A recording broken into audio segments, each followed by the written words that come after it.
Hej igen, Stålfors. Det her, det er Jan Sargent Larsen, og det er The Madman igen.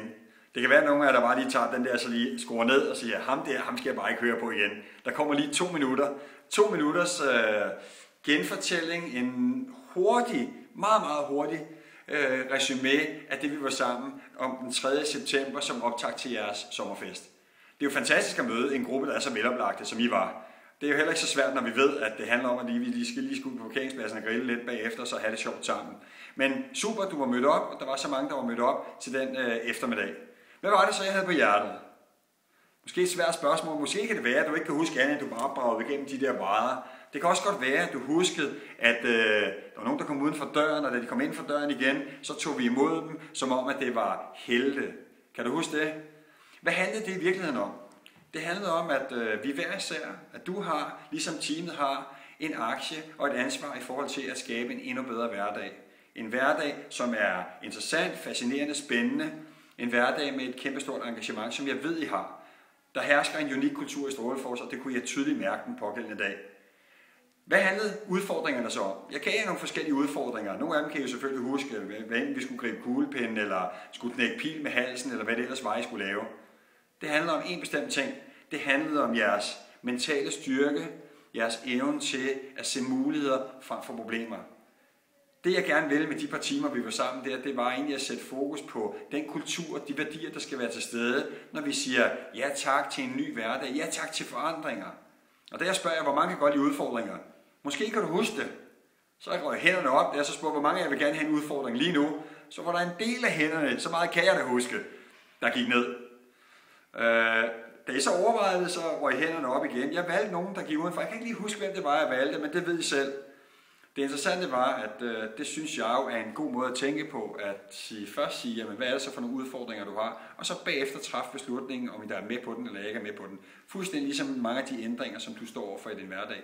Da de kom ind i lokalet igen, der gik I virkelig til den. I løftede lokalet, I skubbede til taget, i forhold til at skabe en energi og en stemning, som gav jeres kollegaer lyst til at tage imod de udfordringer, vi havde til dem. De gjorde det, og jeg var rigtig positiv over både deres personlige indstilling, men det engagement, I lagde for dagen.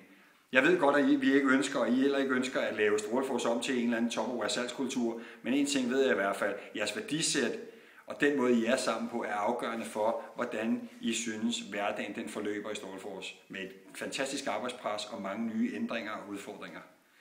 Den aller sidste øvelse, vi lavede, det var øvelsen med at slå igennem brættet. Kan du huske det? Jeg synes, at også der var der en fantastisk energi. Vi stod og lavede karateøvelser og alt muligt andet. Hvad var målet med den øvelse? Målet med den øvelse, det var i virkeligheden, at du i din hverdag har en masse udfordringer. Nogle af dem er forklædt som en hel del andet end bare et bræt. Her var det et bræt, der var den mentale og den fysiske udfordring. Jeg håber, du med øvelsen kunne se, at det handler ikke så meget om, hvor mange brædder du har i din hverdag, hvor mange udfordringer du har i din hverdag, men snarere om, hvordan du kommer igennem dem. Hvad er det for en energi, du mobiliserer alene og sammen med dit team, der gør det muligt for dig at bryde igennem de udfordringer? Hvad kræver det at gå igennem brættet? Ja, du skulle være stærkere, du skulle brage til, det er klart. Men hvad krævede det i virkeligheden? Det krævede, at du havde en fysisk energi, en udstråling og en attitude, der gjorde det muligt for dig at se på udfordringen og så se igennem udfordringen. Hvad kræver det mere? Det kræver en mental energi. Din evne til at fokusere på succesen, din evne til at fokusere på, at du skulle igennem udfordringen, ikke stå på den anden side og bare skabe billeder og give tingene alt for stor betydning. Og så den sidste, som jeg synes, I klarede rigtig godt, en emotionel energi, det vil sige en positiv energi, der egentlig betød, nej, hvor ville det være fedt at slå igennem det bræt. Og da I slog igennem brættet, kan I huske, hvordan det gik? I gav high fives, og I fejrede alt muligt andet. En ting, som jeg også håber kendetegner Stålfors i jeres hverdag, når I lykkes med små og store ting, det er i virkeligheden, hvor god er I så til at fejre de her succeser og forankre dem, så I bliver endnu stærkere indenfra og ud.